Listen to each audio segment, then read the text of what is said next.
शहबाज शरीफ अचानक लंदन चले जाते हैं, यानी विदाउट नोटिफिकेशन अगर माना जाए तो पाकिस्तान में इस वक्त उनकी आर्मी को हेड करने वाला लॉजिकली कोई नहीं है, क्योंकि 29 नवंबर तक की तारीख थी, आज 1 दिसंबर की हम तारीख में हैं, वो साइन नहीं हुआ है। हालांकि पाकिस्तान गवर्नमेंट के लोग कह रहे हैं कि ये बहुत मामूली सी चीजें हैं। क्या ये सब आपस में कनेक्ट करती हैं, और क्या पाकिस्तान तहरीके इंसाफ में इतनी ताकत है कि वो इमरान की किसी भी गलत इमरान से जुड़ी हुई न्यूज़ बाहर आने पर, जैसा अभी मुजाहिद भी कह रहे थे, उसके आने के बाद वो ऐसा कर सकते हैं जैसा पहले हुआ था? श्रुति जी, मेरे हिसाब से पीटीआई में इतनी ताकत तो है कि वो हल्ला मचा सकें, लेकिन तख्ता पलट सकें ये तो नहीं है इस वक्त। वो केपीके का जरूर एक बहुत बड़ा प्रॉब्लम क्रिएट कर सकते हैं, और उधर पे जो उनके ऑलरेडी सिविल वॉर जो चल रही है टीटीपी को लेकर, उसको लेकर और एक बहुत बड़ी प्रॉब्लम बन जाएगी। वो पूरा एरिया जो है, शायद आई थिंक उनके कुछ दिन पहले आपके डिफेंस मिनिस्टर ने भी कहा था कि भाई ये यहाँ पे हमारे 4,000 सिपाही शहीद हो गए हैं, 20,000 से ज्यादा जख्मी हो गए हैं, वहां आर्मी की पोस्ट हमारी गायब हो गई है। बहुत धक्का खाया है उन्होंने 2021 से लेकर अब तक। तो केपीके के अंदर एक बहुत बड़ी प्रॉब्लम आ जाएगी। अभी कुछ देर पहले मैं एक न्यूज़ पढ़ रही थी जिसके अंदर junior law minister of Pakistan ने कहा है कि हम सोच रहे हैं कि केपीके के अंदर हम प्रेसिडेंट्स रूल लगा दे। मतलब वहाँ जो पीटीआई के जो सीएम हैं, जो इमरान खान के बहुत बड़े सपोर्टर हैं, बहुत बड़ी आवाज है उनकी, तो उनको उनके पद से हटा दिया जाएगा। और की बात कर रहे हैं क्यों? क्योंकि उनको पता है कि जो सैलाब आएगा वो वहीं से आने वाला है।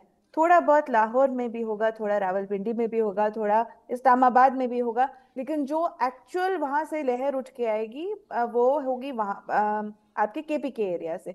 तो वहां एक प्रॉब्लम एरिया ऑलरेडी है। बलूचों वाला एरिया ऑलरेडी उनका एक प्रॉब्लम में चल ही रहा है। हम हर रोज पढ़ रहे हैं, जाफर एक्सप्रेस इतनी बार उतर चुकी है कि अब लोग उसकी न्यूज भी कवर करना बंद कर चुके हैं। तो इस तरह के हालात में अगर आप देखेंगे तो आप बोलेंगे कि पीटीआई कैसे करेगी, बहुत कम जमात है उनकी, बहुत कम फैन फॉलोइंग है, पर पीटीआई एक कैटलिस्ट का काम कर सकती है जो बाकी सारे एलिमेंट्स के साथ मिलके एक बहुत बड़ी प्रॉब्लम क्रिएट कर दे पाकिस्तान के अंदर। जो पावर वैक्यूम की आपने बात करी वो इस वक्त मुझे नहीं लगता है, क्योंकि शहबाज शरीफ आसिम मुनीर के बिठाए हुए ही प्यादे हैं। हम जानते हैं कि 2024 इलेक्शंस के अंदर किस तरह से उन्होंने मतलब आर्मी ने थोड़ा सकर करा के बहला फुसला के उसकी इलेक्शन की जो फाइंडिंग्स हैं, जो विनर हैं, वो इतने क्लियर नहीं है जितना ये लोग प्रिटेंड करना चाहते हैं। तो इसकी रियलिटी ये है कि शहबाज शरीफ वहीं खड़े होते हैं जहां आसिम मुनीर कहते हैं, वहां बैठते हैं जहां आसिम मुनीर कहते हैं। वो लंदन इस बार नहीं, वो बहुत बार जाते हैं, वो हर साल 2 या 3 बार जाते हैं।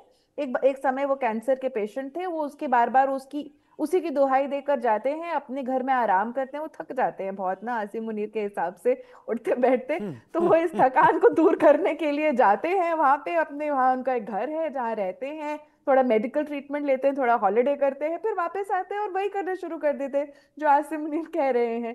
तो अगर इस वक्त साइन नहीं भी हुआ है कोई डॉक्यूमेंट, इसमें कोई बड़ी बात नहीं है। अगर आप सोच रहे हैं कि वहां पे पावर स्ट्रगल होने वाला है आसिम मुनीर और शहबाज शरीफ के बीच में, तो बिल्कुल नहीं होने वाला। जो पावर स्ट्रगल है वो ऑलरेडी हम रोड्स पे देख रहे हैं, वो चल रहा है इमरान खान की पीटीआई और आसिम मुनीर के खिलाफ। क्योंकि पीटीआई को अच्छे से पता है ये जो इम्यूनिटी उनको मिल गई है आसिम मुनीर को, इसके चलते वो कुछ भी कर सकते हैं। बेताज बादशाह बने हुए हैं वो पाकिस्तान के। वो नवाब ऑफ पाकिस्तान अगर कोई अब बना है तो अब बना है आसिम मुनीर, क्योंकि उनको कोई छू नहीं सकता, बाल बाका नहीं कर सकता। आपने नई designation they the, Nawab of Pakistan अगर कोई बना है। और यहां पर ये बात भी है, इम्पीचमेंट नहीं हो सकता, ट्राई नहीं किया जा सकता, ये पूरी तरीके से अकाउंटेबिलिटी लेस है। और जिसको लेकर यूएन की तरफ से भी आया है कि जुडिशरी कमजोर हो रही है पाकिस्तान के अंदर, 27th अमेंडमेंट आर्टिकल 243। सुधाकर जी सर, मैं आपका रुख करूंगा। ये आसिम मुनीर और इमरान खान, इनकी अदावत कोई नई नहीं है, ये बहुत पुरानी है। जब आईएसआई के चीफ थे आसिम मुनीर, तो सबसे कम टेन्योर के बाद हटाने वाले उन्हें इमरान खान ही थे, और उनको भेज दिया था शायद 30 कॉप्स की तरफ भेज दिया था। लेकिन वो जो टसल थी, वो जो गुस्सा था, क्या इस ताकत के बाद, इस अमेंडमेंट के बाद आसिम मुनीर के जहन में बना हुआ होगा? क्या उसको पीटीआई सोच रही होगी कि वो बदला, शायद वो वेंडेटा अब निकाल लिया जाए जब इमरान अडियाला जेल में हैं? मैं तो सवाल रख रहा हूं, मैं कोई कंफर्म नहीं कह रहा, मैं तो ये भी कह रहा हूं वो है भी कि नहीं है। जाहिर साहब मुजाहिद भाई कह रहे हैं कि वो बेहतर हैं, ठीक है, स्टेटमेंट दिए जा चुके हैं, लेकिन वर्ल्ड मीडिया अभी भी उनकी चेहरा नहीं देख पाया है। सुधाकर जी। बिल्कुल। देखिए, आपके सवाल के जवाब में मैं चंद एक चीज़ों को हाईलाइट करना चाहता हूँ। नंबर एक, उनका जो हेल्थ स्टेटस है, हेल्थ स्टेटस के मुताबिक अगर वो जिंदा हैं तो क्यों एक्सेस नहीं दे रहे हैं? सिंपल सवाल है। इस सवाल की जवाब पाकिस्तान के कोई अथॉरिटी देना चाहिए, कोई स्पोक्स पर्सन होना चाहिए, उनको DGISPR है, उसको कुछ वार्तालाप या कोई उनको व्याख्या करना चाहिए। Nothing nothing is happening. अगर वो जिंदा हैं लेकिन वो मेडिकल ट्रीटमेंट चल रहा है, ये भी बताया जा सकता है। लेकिन सबसे बड़ा खतरनाक चीज जो है, आप जो पूछ रहे हैं उसके जवाब में ये कहूँगा मैं कि शरीफ साहब लंदन गए हैं। श्रुति मैडम ने बहुत अच्छे तरीके से उसको बयान दिया, व्याख्या भी किए क्यों गए हैं। मुझे लग रहा है कहीं ना कहीं जो सिविल पॉलिटी है पाकिस्तान के अंदर, इसमें दरार शुरू हो गया। ये जो डीप स्टेट हम बोलते हैं, deep state deep state, constitution 27th amendment जो है, ये एक अनोखा किस्म का एक अमेंडमेंट है। इस किस्म की अमेंडमेंट कोई भी देश में अभी तक कॉन्स्टिट्यूशन में नहीं हुआ है।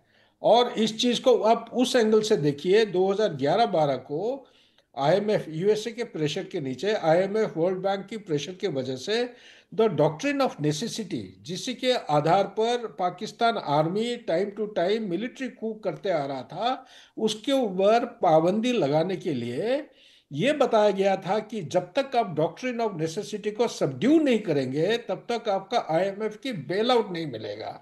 तो 2011-12 के बाद उनको 4 या 6, 5 मिल चुके, 5 या 6 बेल आउट मिल चुके हैं।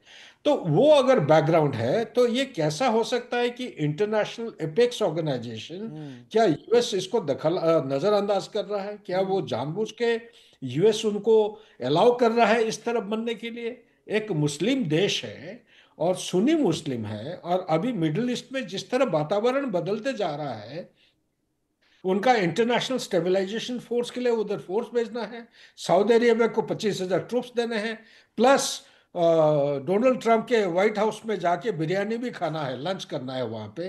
तो ये सारे चीज़ें मद्देनजर रखते हुए मुझे लग रहा है कि पाकिस्तान की तरफ से कहीं ना कहीं कुछ एक इंडिकेशन गया है यूनाइटेड नेशन में, और अमेरिका में भी जा चुका है। और अमेरिका में आज के दिन में तुलसी गबार्ड और जो साउथ एशियन, उनका नाम क्या है, mister Rahul, assistant secretary of state department, mister Rahul, he is from India but now he is got the green card holder.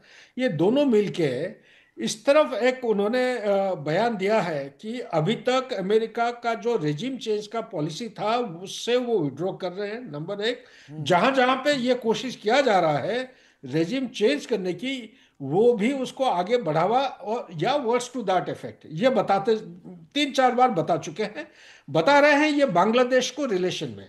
लेकिन बांग्लादेश के साथ जुड़ा हुआ है पाकिस्तान का भी। क्या डोनाल्ड ट्रंप जानबूझ के ये अमेंडमेंट को अलाउ किए हैं आगे जाने के लिए? अगर ये रुका हुआ है, मेरे ख्याल से विश्व